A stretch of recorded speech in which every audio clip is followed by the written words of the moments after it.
Welcome to another episode of the Legacy of Luxury. Nick Constantino here with Jaron Solomon. Jaron, how you doing, bud? I'm doing great, Nick. Good to be back with you. Good to be here. We are in the Solomon Brothers studios, and we are talking about Valentine's Day. My goodness, honestly, until I started working in jewelry, I hated Valentine's Day, and I will tell you why. Every restaurant does a crappy menu, tries to get you out in 30 seconds. It's all this hype, and especially when you're married with kids, it just doesn't live up to the hype. Now, my man, you are here to prove me wrong. Well, she expects you to live up to the hype still. I hate to break She it does, to you. but you know what's amazing? Doing it on the 13th or the 15th.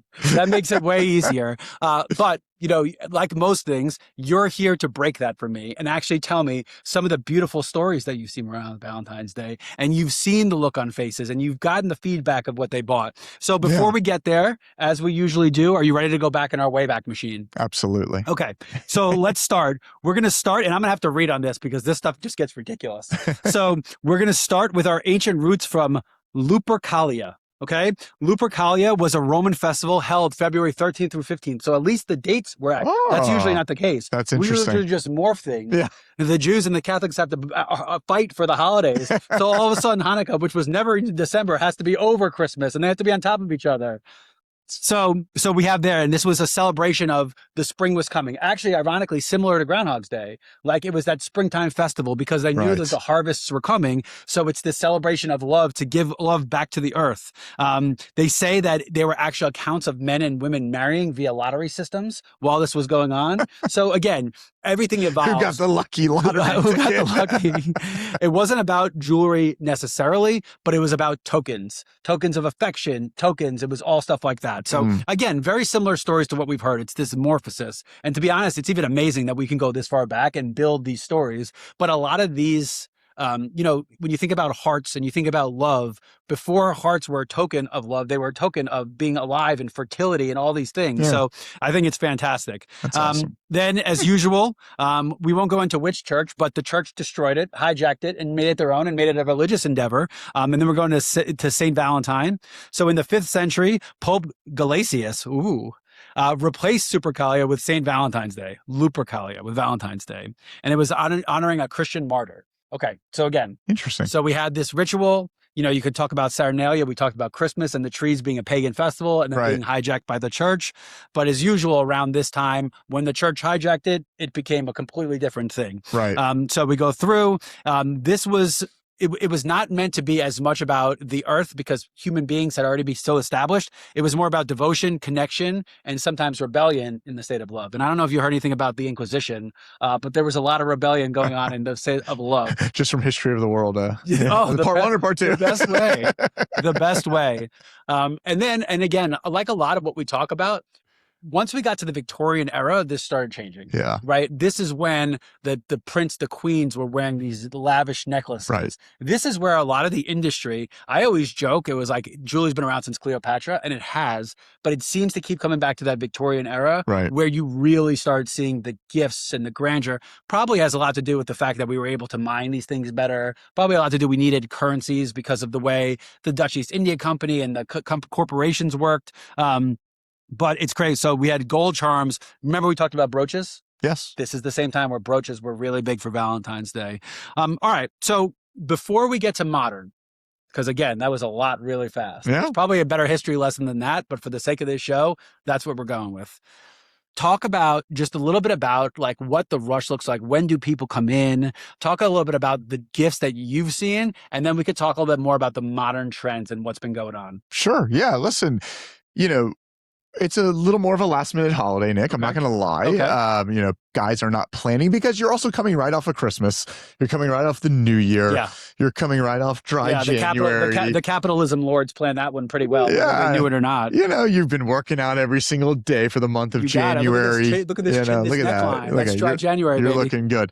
And you know, so you turn the page to February, and that's when it starts. Literally February 1. You know, we start seeing it all the way up to the 13th, even on the 14th. Yep.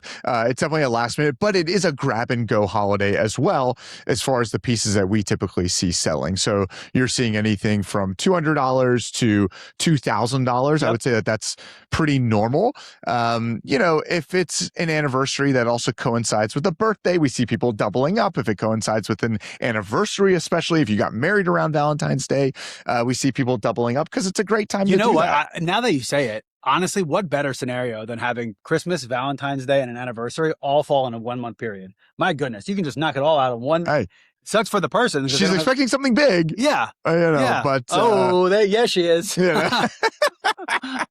But it's good fun to see everyone come in, and it's really great because there's no rushes. It's kind of like, hey, I want a pair of earrings, or I want a bracelet, or I want a necklace, and it's in stock, ready to go. Gift wrap it for them. She gets to open up something on Valentine's Day. We do find that people, the rush on Valentine's Day is real because a lot of people do things at night, right? Not many people have a Valentine's Day tradition of, morning breakfast and giving a gift in the morning. It's not like Christmas in that regard. And is it on a Friday this year or Saturday? I think it's on a Saturday this year. I believe it is. So on Saturday, that'll change things a little bit. They'll probably make the plans more elaborate. Probably something to lean into for people to make them think a little bit. You can be a little bit more. Our promotion that we're doing with a hotel stay or a restaurant, you got more time in the day to make this that lavish thing. So I think that's kind of cool. And I love that that's what we're doing here, is trying to combine, because Valentine's Day is not just about jewelry, it's about the whole experience, right? You can't just give her a piece of jewelry and think that, okay, I'm done, I can go away. No, you got to do the whole thing. So we're doing a little Hotel Claremont stay, we're doing Tiny Lou's, and so I think that that's a really cool thing that we're trying to embark on. Michelin recommended Tiny Lou's. Just to say, like, we pick partners a certain way. It's hip, it's really cool, it's got the right vibe, but it's Michelin rated. We're not trying to get a guy dumped on Valentine's Day, Nick. We're trying to put together something great. Now that I mention it, I think we have to start a Michelin guide for jewelers. I think we have to spearhead and start a Michelin guide for jewelers. Now, of course, we will get top billing, but from there, of course. All right, so let's talk a little bit about the trends have changed. And I think when you go, as you modernize, like most things, people expect more of an experience-based celebrations, which is why I love, again, when you go to a French restaurant, a bistrot or a brasserie, if you will, you feel like you're going somewhere else. Like it's a dark room with neon, and you feel like you're going to Paris or a Parisian. The hotel is this old hotel that has these rooms, so it feels like it's an experience. You throw on a nice piece of jewelry that you picked out based on what she likes and what she needs. I think you're cooking with fire here. What do you think? I totally agree, and it's all about the experience, and that's why I will say also the in-store experience that we offer here for Valentine's Day itself. We're going to have the chocolates out. It's going to have red in here, and you're going to be able to come in, have champagne, have a glass of wine. So, I think it'd be pretty cool for all you couples out there. If you want to bring your significant other into a jewelry store, I would love it if it was Solomon Brothers. Sure. But, I don't think it's crazy to bring her in directly to Solomon Brothers or a jewelry store, excuse me, for that experience and to have a good time. I think that will be very romantic, and I think she'll love it. Saturday. So you got time. Exactly. You can get your restaurant. You come to us, you can buy it that day and leave straight for the restaurant. I mean, there's so much you can do with it. So I think that's absolutely great. So a couple of other things have changed, and then I think I want to get to some tips, just because, again, this is where trends are so important. What are you seeing out there? Yeah. But, one of the things that has happened is this Galentine's Day. And all of a sudden what's happened is it's become more like a token of friendship, and people are exchanging gifts. Now, I will say it is predominantly female. Yeah. There's not a lot of men that go to another man and be like, bro, happy Valentine's, man. Nick, would you like a Rolex? You mean the world. You mean the world to me. Yes, I'll take a Rolex. Yeah. But that has changed it a little bit. And it's because, look, one of the things that's important is you could come in and get the experience you want. If you want it to be overly cheesy with the champagne and you want to have the hearts everywhere, we have the roses, we can make it that. If you want it to be utilitarian and practical, it's a great time, for example, to buy clothes and watches and things that are a little bit more practical also, because you're going into that spring season. Yeah. If you go to the stores don't have winter coats. Those are all on clearance. It's about spring, baby. Yeah. And it's Atlanta. So this year we haven't even seen winter. Yeah. The trees are blooming. It's been 60 degrees. So I think you can do whatever you want. I think what's important here, Christmas is about just the act of gift giving. Yes, one gift requires thought, but there's a lot of, you get that for this, think about what it is. Think about what the significant other is into. You know, we don't talk a lot about men here, but talk a little bit about watches. Talk about Oris and Tissot and Rolex and all the watches we carry, because you could buy a great gift. Both of you can buy a gift for each other here. Oh, for sure. Oh my God. And then you can get 2 restaurant stays. You could double your amount. You could be playing with pockets. 2 restaurant stays and 2 nights at Ulta. My goodness gracious. Yeah, absolutely. Can be combined with multiple purchases. Right, there you go. So no, I think getting something for the guy would be incredible. Obviously, something that guys don't expect. Yep. And we don't expect our wives or girlfriends to come in here and buy us something, but it absolutely is something that you and I would both love. Love it. A watch. I wear a gold chain, underneath here, and I think that's something that everyone should think about. And I mean, talk about being romantic.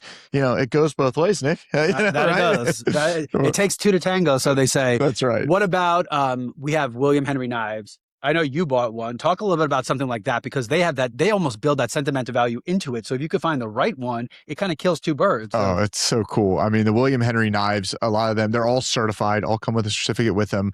And some of them are one of a kind. The one that we love around here is the Pappy Van Winkle barrel. Our boy Pappy. That's really cool. So, if he's into bourbon, we've got something like that. If he's into hunting, we've got the specialty Dove's custom knife, and then all the other kinds of really cool, whale tusks and woolly mammoth tooth and all this kind of stuff. And really neat and unique things. We also have the DuPont lighters, right? If he's somebody that likes to, have a cigar on the golf course or something like that.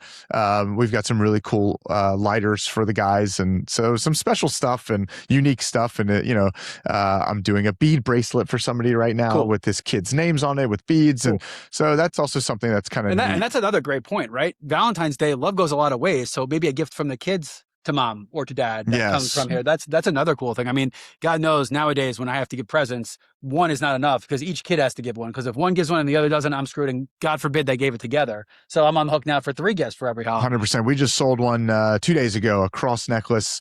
The boys came in, they were 11 and 9, and it was just so cute to see them pick out, and they picked out a cross for their mother, and they're just so excited to give it. Of course, their dad was with them. Yeah, but them picking it out, that's a different story. It really, you could tell how special it was for the family, so highly recommend that for not just Valentine's Day, but all the occasions. Yeah, okay, so talk a little bit about symbolism.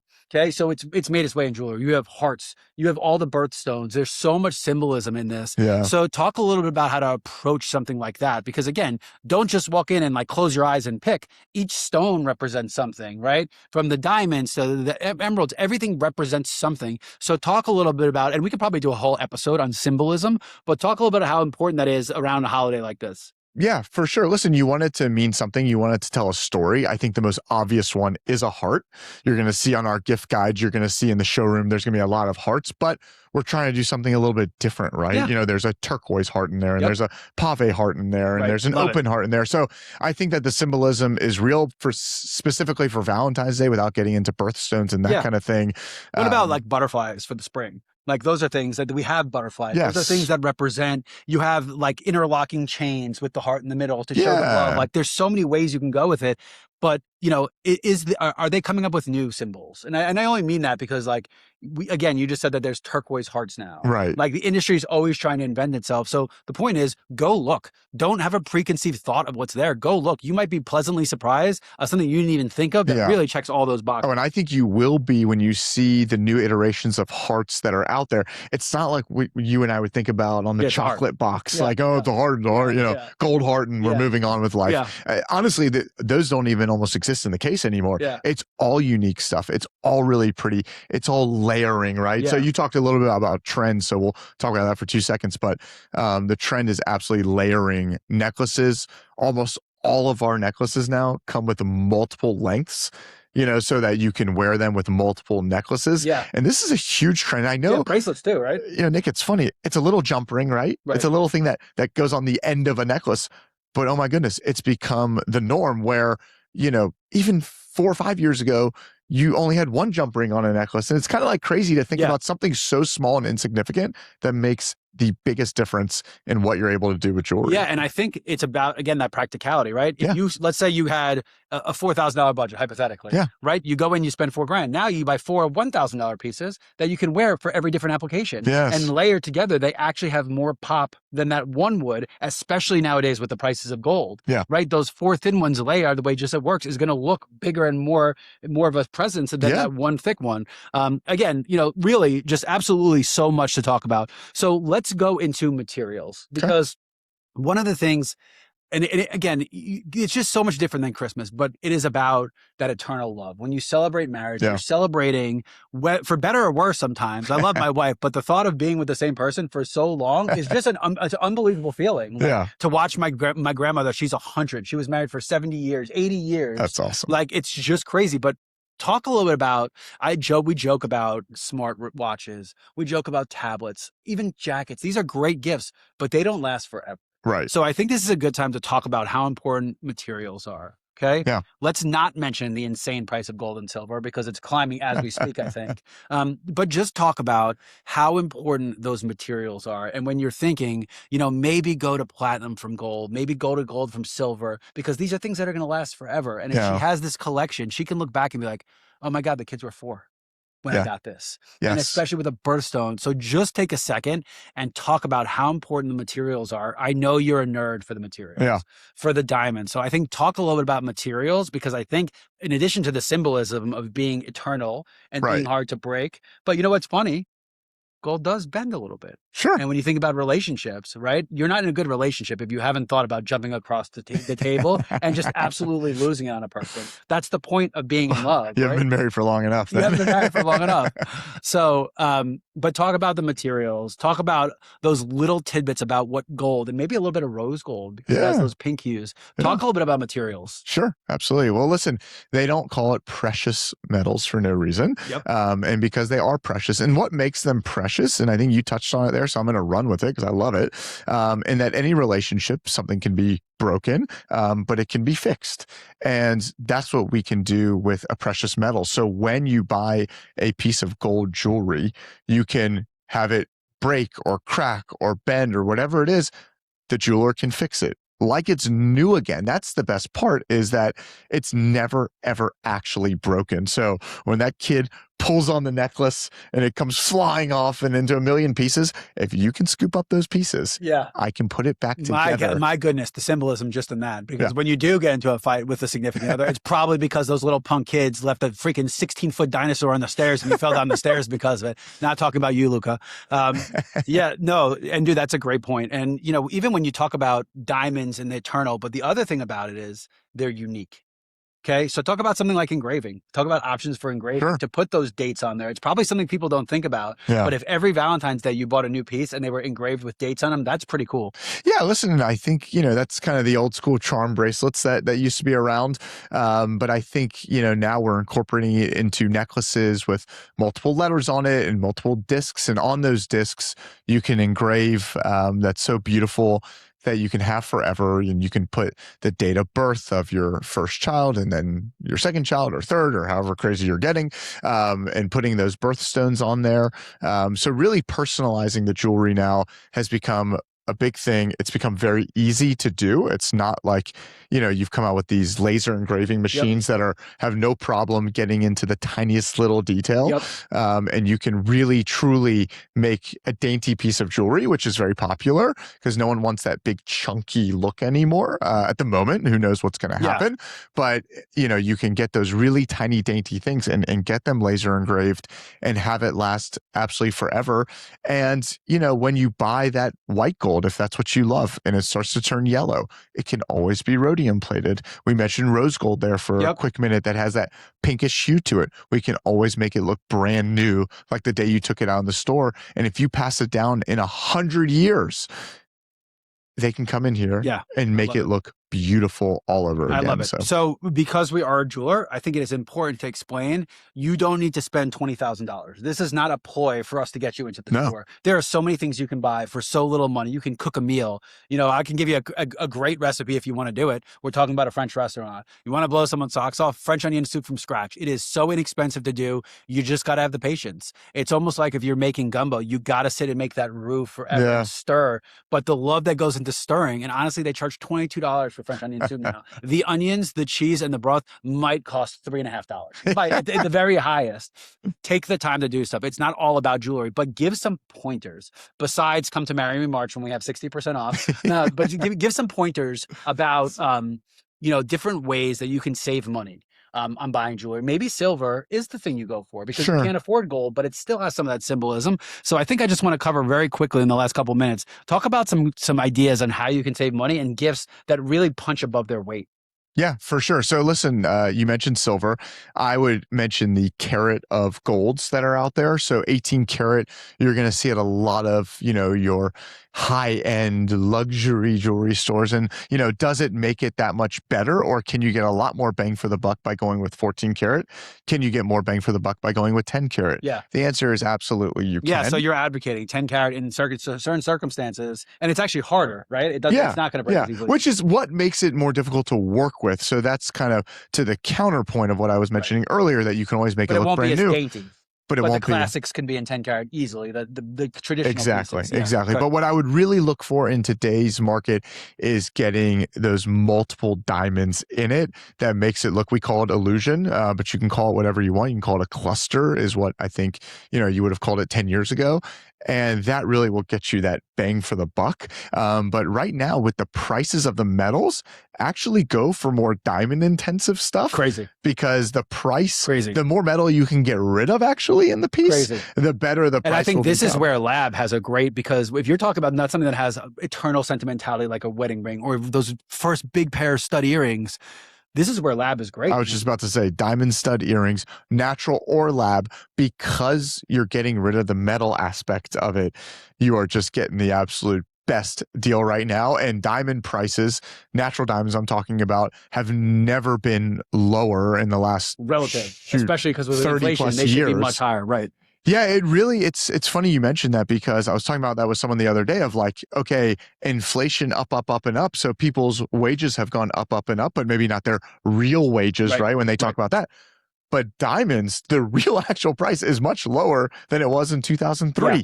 So it's just you're not being squeezed out by the diamonds. The other things may be squeezing you, having you less disposable income to put to those things, but the diamond prices have not adjusted with said inflation. And because of the price of gold, I think it's going to keep diamonds actually at bay, because in jewelry, which is the most practical use for commercial use diamonds, you know, you're going to see that price stay point. So best bang for the buck, diamond studs, lab, or natural. You know, it's funny, and we'll end with this. At the Golden Globes, was just 2 nights ago, I think last night, whatever it was, lots of traditional pieces, lots of big studs. I think Kylie Jenner was wearing like 75 karat studs. It's a little ridiculous, but lots of traditional. Timothy Chalamet was it all Cartier, all diamonds, not a lot of stuff going on, not paper clips, they were layered, but they were big pieces. But I really enjoy seeing those classics come back, and I think that's what we do best.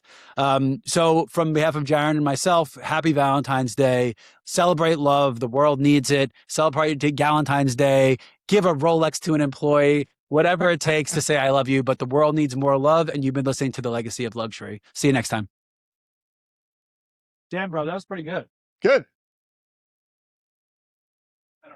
I don't know who has the attention span.